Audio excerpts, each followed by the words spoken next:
So I think now would be an excellent time to go ahead and dig into Poltergeist as an EP. So let's go ahead and do some track by track lyrical analysis, and let's go under the skin of Poltergeist.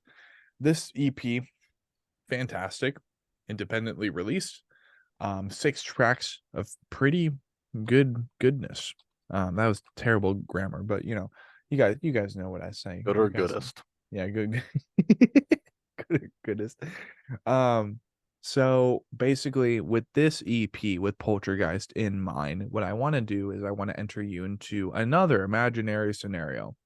Imagination, exactly. You walk into a library. You're not in Conjured. You're definitely not the front man of Conjured. We're about to fucking humble you, kid. Because here's the thing. You are just a casual bookworm, right? This is a parallel dimension where you're walking into a library and you find a book that reads Conjured, Poltergeist. You're like, what's this? What does this mean? Why? It looks weird. It doesn't look like your normal book. So you grab the book, you see the album cover. That's the art for the bind, right? All right. And then you turn around, and as you would with any other book, you see on the back that there's a little chunk of passage. It's supposed to intrigue you to open the book that is Poltergeist. Look into the lore. Well, the lyrical content that's on this record in our reality, right? And you see a little chunk of passage on the back trying to get you to open up this book, get you to read it in the first place. To you, what would that excerpt passage say? Shinigami, take me. Shinigami, take me. I like that. So, Shinigami, take me. It's like, okay, simple but effective. I'm confused, so I'm going to open the book. And before, of course, we start reading the book, I wanted to inquire upon the EP's cover art. Now, when I originally saw this and I recorded the session that I did, I'm like, is this AI art? Like, I can't tell. So I want you to go ahead and provide me as much lore as possible behind the EP cover art, whether it be the artist or like the intentions behind the visualizer. It was basically just a bunch of like shitty sketch ghosts just warped over and over again with stacked overlays on top of it. Oh shit. Yeah. It was a lot of like bullshit experimentation. Yeah, it's basically just spirits because Poltergeist. Yeah. I wish there was a cooler idea behind that. It's just ghosts. Ghosts are pretty cool. Like, I know one thing I want to do in the future is not do music videos the way that most people do them, but actually do like found footage music videos. I think that would be super sick. That's a cool ass idea, actually. Yeah. Yeah. And not only that, but I've always been intrigued by the idea of course, with respect and, kind of getting consent where you can from the dead. Like I say that, you're like, are you planning on taking pictures of corpses or some shit? It's like, no. I mean, like ghost pictures, like incorporating and putting a whole bunch of ghost pictures together and incorporating that into like EP and album art or even like visualizers and shit. I've always liked the idea of doing that.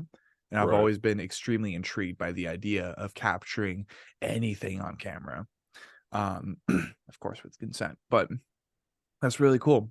And if anything, if the cover's just like, yeah, ghosts, bro, ghosts, then I guess my next question would be as to the reason that you ended up naming the EP Poltergeist.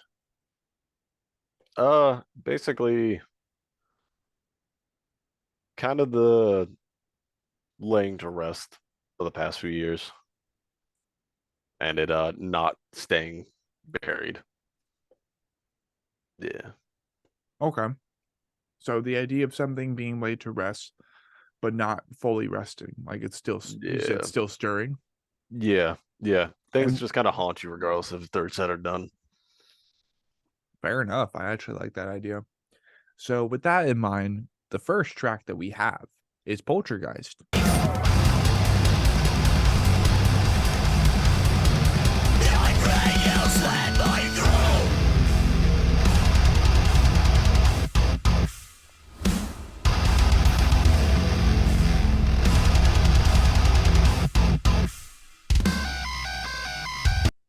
I don't know if you have any more context, lyrically speaking, to provide ahead of the reason why you named this EP Poltergeist.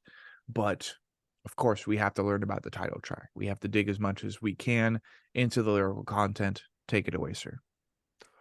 It's Poltergeist is pretty blunt with the opening line of fucking kill me. Take my life. Yeah. It's basically just the blunt on head spearheading of suicidal ideation. Ah, Yeah. okay. Depression and all the fun stuff. Yeah, we love to hear it. Track 2, we have Ghosts.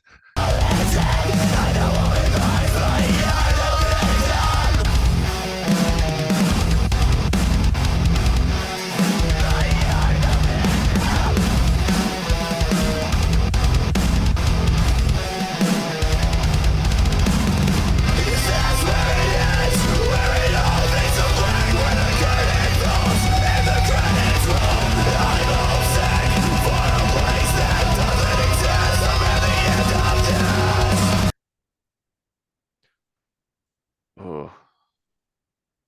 It's best way to put just bitterness on a lot of things. Things kind of biting you in the ass. A lot of relationships that went sour, like be it with like family members, stepdads, dads, all that stuff. Yeah. A lot of things left unsaid that can't be done now. Yeah. Understood. Track 3, we have Fortune Teller.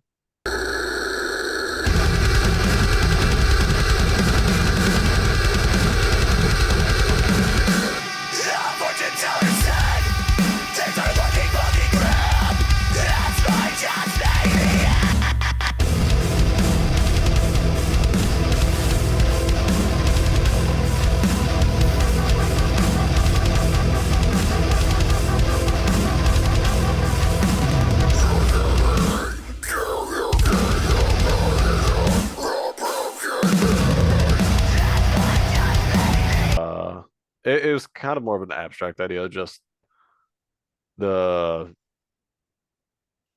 what's the word for it? The habitual gloom of everything, of just the state of the world and then how you perceive everything.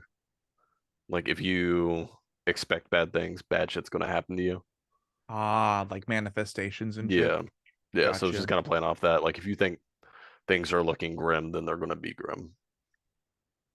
Heard. Yep. And it's always important to focus your perspective and focus your Yeah. your emotional state. Because Yeah. I know for sure, like for a long time, I was in a very dark place, but because I was constantly thinking about that instead of trying to fight to get out of it, well, it continued. It sustained itself. Yeah. It's a vicious ass cycle.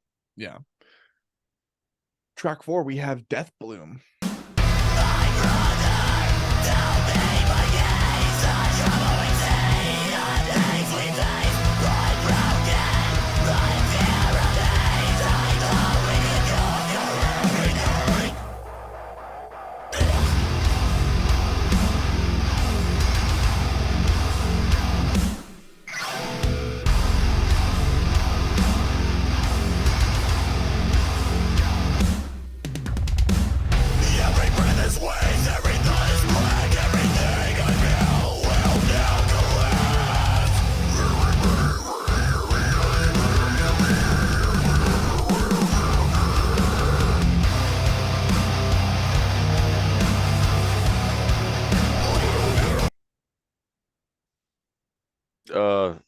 Death Bloom is about uh kind of the bits and pieces that I remember of my biological dad.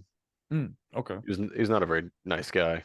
Uh Neither is mine. I'm with you on that. yeah. Uh yeah, he was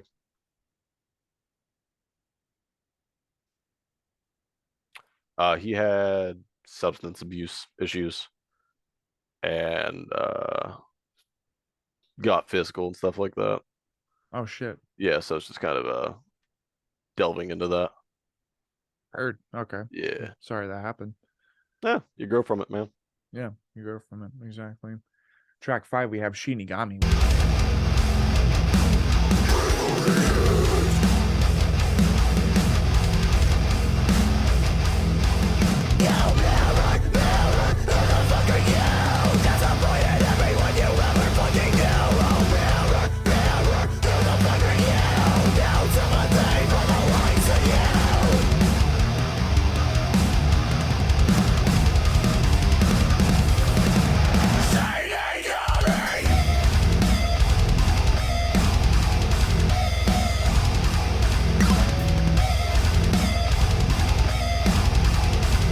Which was like literally my intro to this band. So shout out to Shinigami. Yeah, it's everyone's favorite. It's basically just trying to come to grips with who you are as a person and not liking what you're seeing. Yeah. It all has an overarching theme of just the suicidal ideation, depression kind of stuff like that. Gotcha. But Gotcha. yeah. And track 6, the final track on this EP, the final track on the most recent material so far for Conjured, track 6 would be Don't Fall Asleep.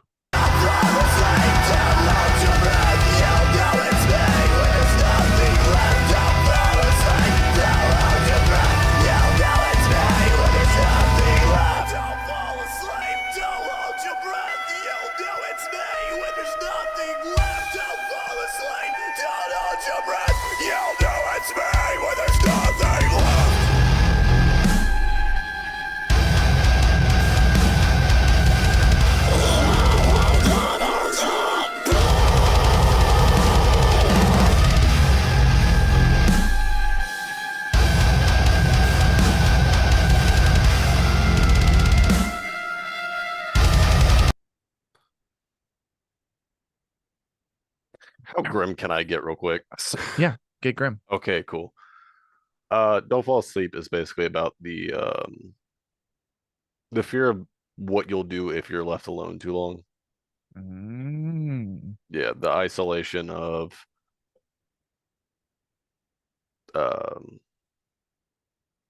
ill intentions upon yourself, and if you're by yourself, then you can act on those. King Day. Hey, voice coming through like butter. I said, well, basically what I was saying was like that is indeed a grim conclusion, but like that also leaves everybody who's always hungry for heavy music, hungry for more, you know? Yeah. Good shit. So that was mental Poltergeist. breakdowns over breakdowns. Yeah, exactly. That's a good marketing thing. Mental breakdowns over breakdowns. Love it. So that was their latest EP. That was Poltergeist. And I mean, quite literally at this moment, that is all that they have on their Spotify. So that would be Fyonk, the Under the Skin session for Poltergeist.